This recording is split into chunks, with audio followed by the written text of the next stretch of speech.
The day Susan walked out was a Tuesday. I remember because I'd just come back from a pitch meeting in Midtown, and my phone buzzed with a news alert about another bank collapse. I thought that'd be the headline of the day. It wasn't. She was standing in the living room, already dressed in her gray blazer, the one she wore when she meant business, corporate or otherwise. Her suitcase was by the door. Not a bag, a suitcase. And our daughter Emily was sitting on the stairs, swinging her feet in that oblivious way only a 9-year-old can when they're too young to understand but old enough to feel the tension. "I think it's time," Susan said. Just like that. I didn't say anything. Maybe I should have. Maybe I should have fought harder or said something poetic or begged. But I didn't. I just stared at her. Too tired, too stunned, too everything. My name is Daniel Everett.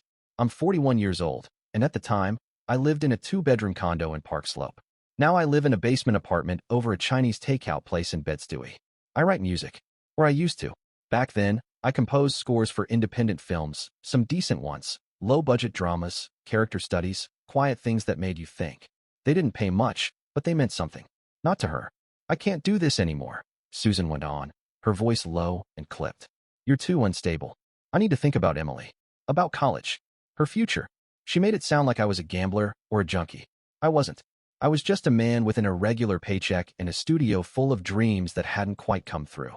I still remember the way she said unstable, like it was synonymous with irresponsible. Like being an artist was some juvenile phase I should have grown out of. She didn't yell. That wasn't her style. It was all ice and precision. Measured, professional disappointment. Emily looked up at me from the stairs. "Are you mad, Dad?" "No, kiddo," I said, forcing a smile. "Everything's okay." It wasn't, of course, but she needed to hear that. Susan left that afternoon. No drawn-out arguments. No begging. Just a cold kiss on Emily's forehead and a nod in my direction. That was her goodbye. The silence after she closed the door was the loudest thing I'd ever heard. I moved out 2 weeks later. Found a rent-controlled 1-bedroom in Brooklyn with peeling paint and terrible acoustics. I brought my keyboard, my laptop, and a half-written jazz suite I hadn't touched in months. That was it. I didn't cry. I didn't rage.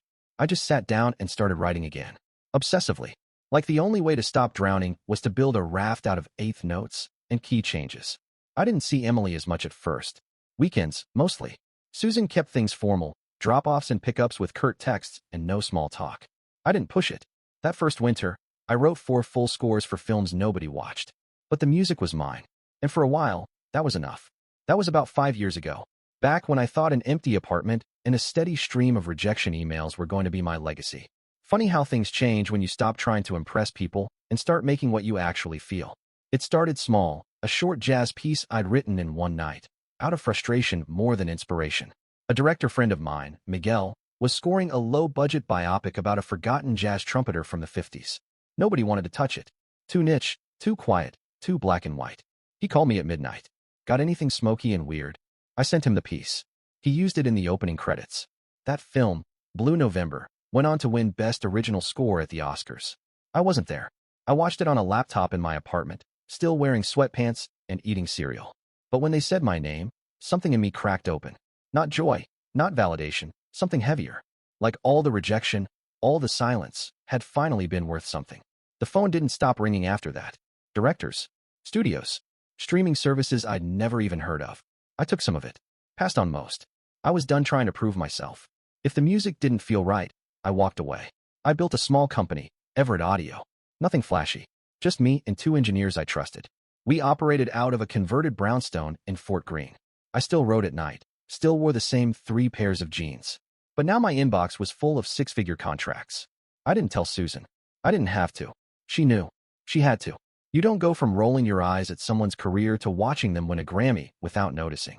But she never called. Never sent a text. She had climbed, too. CFO of a bank with offices in Manhattan and London. Suitcases and early morning conference calls and polite, cold smiles. Our worlds had officially stopped overlapping, except for Emily. Emily was 16 now. Taller, sharper, witty in a way that sometimes scared me. She had started spending more time at my place, curled up in the sound booth doing her homework, or asking if she could mess around on my mixing board. She got the music thing. Maybe not all of it, but enough to make me feel like she saw me, the real me. She once told me, "I like your place better, Dad. Mom's place feels like a magazine ad." I didn't say anything. Just handed her the AUX cord and let her play whatever song was stuck in her head that week. And then came the invitation. A thick white envelope. Embossed. Heavy. The kind of thing that practically smelled like money. Susan was getting married. Again. The name on the card was Lawrence Dennings, venture capitalist, former Ivy League rower, collector of overpriced wine and buzzwords. I Googled him. His LinkedIn read like a TED Talk intro. No handwritten note. Just the time and location. Some vineyard in the Hudson Valley. Black tie. I stared at it for a long time before I tucked it into a drawer. This wasn't about revenge. I didn't need that. But maybe, just maybe, it was time for something else. Closure. A reckoning. Or maybe just a quiet reminder. I was never the failure. I was just early. I arrived 20 minutes early, because being late to a wedding you weren't supposed to belong it feels like surrender. The place was absurd, a vineyard with chandeliers hanging from trees and valet parking on gravel. Servers were already walking around with trays of champagne, and everything smelled like lavender and pretension. I wore a midnight blue tuxedo. Tailored, classic. Clean shave, hair trimmed. No frills, no flash. Just quiet sharpness. The kind that made people look twice and then whisper, "Who is that?" Emily found me first. She practically ran up in her silver heels, grinning like she hadn't seen me in a decade. "Dad, you look amazing," she said, adjusting my collar like she used to when she was 6 and bossy. "So do you," I said, and I meant it. She looked strong, confident, like she belonged here, even if I didn't. "I'm so glad you came," she said quietly. "I wasn't sure you would." I shrugged. "Wouldn't miss it." She leaned in and whispered, "Just wait until you meet Lawrence. He's a lot." Then she pulled back and added, "Uncle Ray's looking for you. He's been bragging about your Oscar all morning." Ray was Susan's brother, the only person on her side of the family who ever treated me like I mattered. He gave me a firm hug and a smile that didn't feel fake. "I told Susan she was out of her mind when she let you go," he said. "But you're making the rest of us look real good." He meant it, and it almost made the whole thing bearable. Until Lawrence walked up. He had the posture of someone who believed posture was currency. Wide smile, firm handshake, watch too expensive to be tasteful. He gave me a quick once-over, the kind of scan you get from someone who's used to sizing up people at fundraisers. "So you're the composer," he said, as if he were commenting on the weather. I smiled. "And you must be the finance guy." He chuckled like he'd already won something. "Susan tells me you teach music now." "That's wonderful, giving back and all that." I felt the temperature in my chest drop half a degree. "I don't teach," I said calmly. "I write and produce scores. Full-time." "Ah, right, he said. "Artistic lifestyle. That must be very fulfilling." Before I could respond, Emily stepped between us. "Dad won an Oscar," she said, looking right at Lawrence. "And a Grammy. And his last score sold over 500,000 vinyls. But yeah, super fulfilling." Lawrence blinked. "Didn't realize." "No," I said. "Most people don't." Susan appeared then, a vision in white lace and control. She greeted me with a nod. Not a hug. Not a smile. Just a nod, like I was a meeting that had gone long. "I see you met Lawrence," she said, her voice smooth but flat. "I did," I said. "He's got a real gift for assumptions." Her jaw tightened, but she said nothing. Emily looped her arm through mine. "Let's go sit. Ceremony's about to start."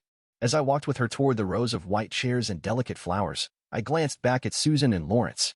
He was whispering something to her. She was still watching me. I had been invisible for so long in their world. But not today.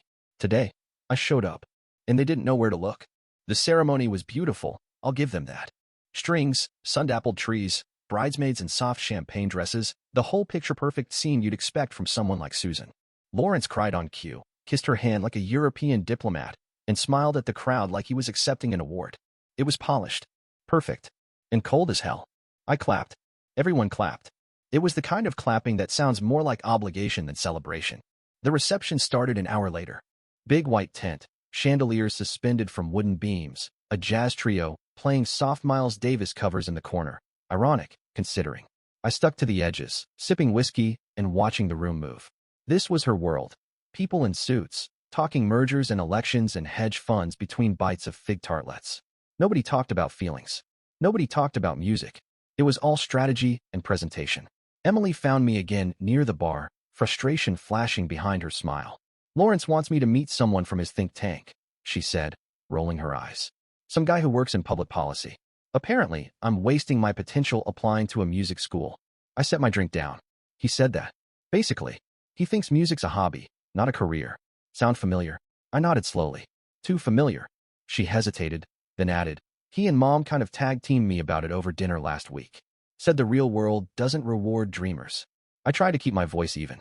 "And what did you say?" I told them I don't care if the world rewards me. I want to create something. I want to feel something. She paused, looking at me. You always made it feel possible, Dad. That hit me like a kick to the ribs. Not because it hurt, because it meant everything. Just then, Lawrence appeared, 2 drinks in hand, that same smirk on his face like he'd just closed a deal on someone's soul. There she is, he said. Told the senator you'd be by soon. Don't worry, I gave him the elevator pitch on your resume. Emily's smile tightened. I don't need a pitch. He laughed like she was joking. Trust me, this could really set you up. Politics is the future. Music's cute, but that's enough, I said, stepping in. Calm. Clear. Lawrence raised his eyebrows. Excuse me. You don't get to talk to my daughter like her life's some spreadsheet. She doesn't need a mentor. She needs room. He tilted his head, amused. Still playing the tortured artist, I see. No, I said, smiling. Just a man who knows the cost of ignoring his instincts. And a father who won't let his daughter repeat that mistake. He laughed again, but it didn't reach his eyes this time. Susan stood across the tent, watching all of it. And for the first time since she left, I didn't feel small. I felt sure. Let them keep their marble floors and curated smiles. I had a daughter who still believed in something real, and I wasn't going to let anyone take that from her. By the time the toasts rolled around, everyone had just enough champagne to feel bold and sentimental. The best man spoke first. Some tech guy from Stanford who referred to Lawrence as a visionary disruptor and Susan as serenely efficient. It was the kind of speech that had buzzwords instead of heart. The room applauded politely. Then it was Lawrence's turn. He stood tall, glass in hand, smiling like he'd just IPO'd his personality. I want to thank all of you for being here, he began. This day isn't just about Susan and me.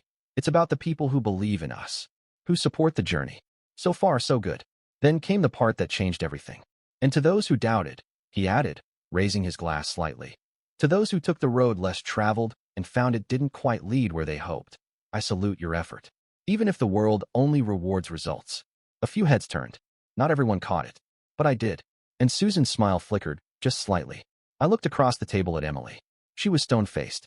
Her knuckles whitened around the stem of her glass. Lawrence went on. It takes all kinds, doesn't it? Dreamers, builders, and artists. He lingered on the last word like it had a bad smell. Let's drink to knowing the difference. The toast ended. Sparse clapping followed. Emily looked at me. Please say something, she whispered. I didn't raise my voice. I didn't stand on a chair. I just got up, stepped forward, and tapped my glass with a fork. Quiet. Attention. I wasn't planning to speak, I said. But Lawrence was kind enough to open the floor. Some nervous laughter. Lawrence smiled, cocky and clueless. I think most of you know me as Susan's ex-husband, I continued. Some of you may know I write music. What you might not know is that I hold over $500 million in assets, all managed by one firm. The firm Susan helps run. Now the room froze. Lawrence's smile cracked. I've kept my accounts there out of loyalty, not sentiment, just habit. Susan's face drained of color. But given the tone of tonight's remarks, the subtle digs, the not-so-subtle ones, I think it's time for a change. No one breathed. So starting Monday, I'll be withdrawing the entirety of those accounts. No hard feelings, just a business decision. A ripple went through the guests like static. Lawrence opened his mouth, then closed it. I turned to Susan, who looked like she'd just been slapped with a spreadsheet. I'm sure your team will handle the transition smoothly. You've always been excellent at logistics. I stepped back. Silence. No clapping. No music. Just stunned faces and a groom who suddenly looked very, very small. Emily reached over and squeezed my hand. Susan didn't move, didn't blink. And just like that, the room that once laughed at the artist now stared at the man who'd built an empire with piano keys and patience. It wasn't revenge. It was revelation. Susan found me outside, just past the lantern-lit arbor that led to the parking lot. Her heels clicked against the flagstone like metronome ticks, steady and sharp. Daniel, she said. Not demanding. Just tired. I didn't turn around right away. I kept my hands in my pockets and stared out at the vineyard, the moonlight brushing the leaves like an old friend who'd seen it all before. I suppose you want to talk about the account, I said quietly. She exhaled. I want to talk about what just happened in there. You mean the truth? Her footsteps slowed. You blindsided me. I turned to face her. You let him humiliate me in front of our daughter and everyone you care about. You think I came here for theatrics? She looked away, arms crossed, jaw tight. Not angry. Embarrassed. No, she said. You came here to remind me that I underestimated you. Again. I didn't answer. She already knew. For a long moment, we stood in silence. Just the rustle of grapevines and the faint pulse of music bleeding from the tent behind us. I didn't tell him who you really were, she admitted. I said you composed music, but I left out the rest. Why? She swallowed. Because it was easier. Because if I told him how far you'd come, how successful you really are, He'd ask questions I didn't want to answer. I nodded slowly. Like why you left me when I was broke but honest. Why you told our daughter security mattered more than soul. She didn't argue. She just looked down, thumb tracing the edge of her wedding ring like it didn't fit right. I wasn't proud of how I left, she said. But I told myself you'd thank me one day. Bet you'd understand. I was wrong. No, I said. You were right about one thing. You leaving gave me clarity. I didn't chase your world anymore. I started building mine. She looked up, eyes glossy but still hard. So, what now? Are you really pulling the account? I'll move most of it, I said. But I'll leave a few holdings behind. Emily's trust. Some charitable endowments under the firm's umbrella. I'm not out for blood. She blinked. Why? Because I'm not you, I said gently. And because I don't want Emily to think every adult relationship ends in ruin. Her mouth twitched, not a smile, but something close. You always had the grace, she murmured.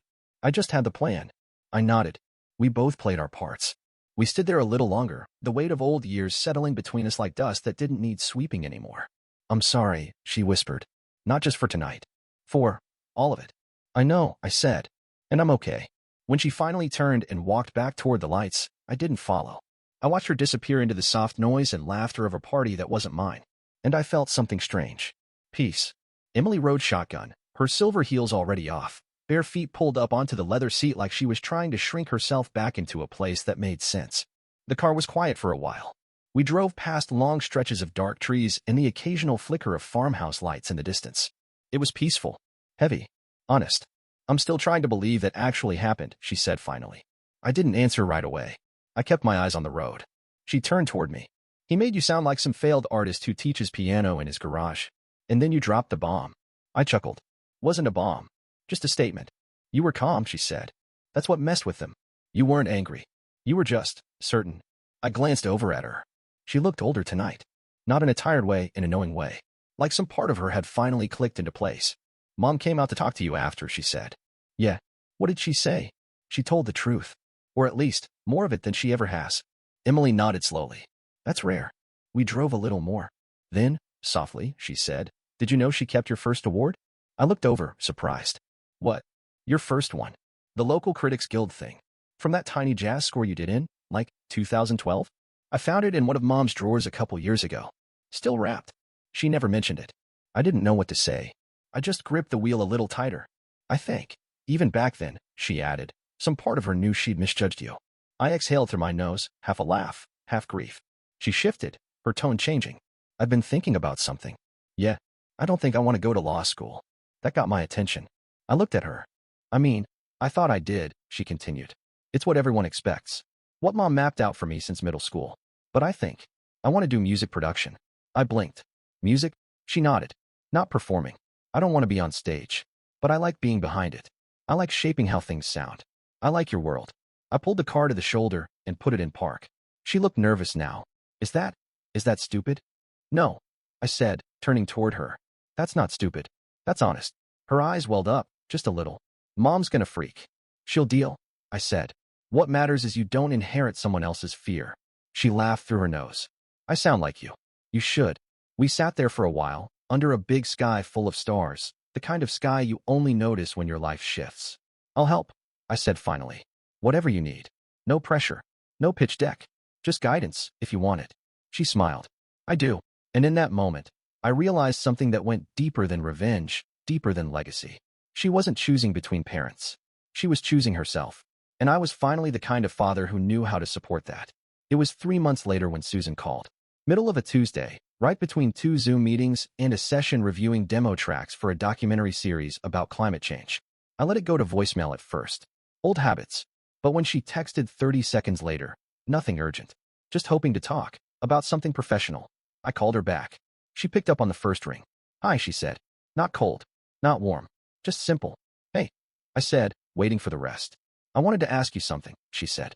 But first, you have a second? I do. There was a pause. Then she exhaled like she was putting a file back into a drawer. Lawrence and I are separating. I didn't say anything. I knew it wasn't a fishing expedition. It wasn't about sympathy. She just needed the words out in the air, real and said. His version of partnership, she added, was more ownership than I realized. That surprises you. She let out a tight laugh. It shouldn't, but it did. I think I was chasing the life I thought I was supposed to have. And now, I'm chasing something quieter. She didn't sound broken, just stripped down. raw in a way I hadn't heard in a decade. After a moment, she added, "Emily told me about your talk. After the wedding." I nodded, not realizing she could see it. She said you listened, supported her, that you didn't try to fix her, just heard her out. That's the job. Susan hesitated. You're doing it better than I ever did. The line fell silent for a beat, and then she cleared her throat. The bank sponsoring a new art series. Grant programs, events, some public outreach stuff. One of our board members suggested we launch with a keynote about unconventional success. I told them I knew the perfect person. It landed softly. You're asking me to speak? If you're willing, she said. Not out of charity or ego, just because I think people would benefit from hearing how you built what you did. I sat with that for a minute. It didn't feel transactional. It didn't feel like a PR stunt. It felt like something we never had before. Respect. I'll do it, I said. But not because I need the stage. I know. Another pause. Thank you, she said. Really? I smiled. You'll regret letting a composer speak to bankers. I'm counting on it. We didn't say goodbye. Just a quiet end to a call that didn't need punctuation. Later that night, as I walked through my studio and adjusted a snare mic, I thought about what she'd said, about chasing quieter things. And for the first time, I believed her. This wasn't a reconciliation. It wasn't romance. It was two people finally speaking the same language, if only for a moment. And that was enough. It was raining the night I finished the piece. I sat at the old, upright piano in my apartment, the same one I'd moved in with after Susan left, the same one that still had a tiny chip in the F key from when Emily dropped her juice box on it at age 10. The lid creaked when I opened it. It always had. I never fixed it. There was a melody I used to play. Just a few bars, nothing formal. I wrote it the week after the divorce, when the nights felt like hours of silence piled on top of each other. I didn't have a name for it. Just something low and aching, with too much space between the notes. Tonight, I played it again. Only this time, something had changed. I filled in the spaces.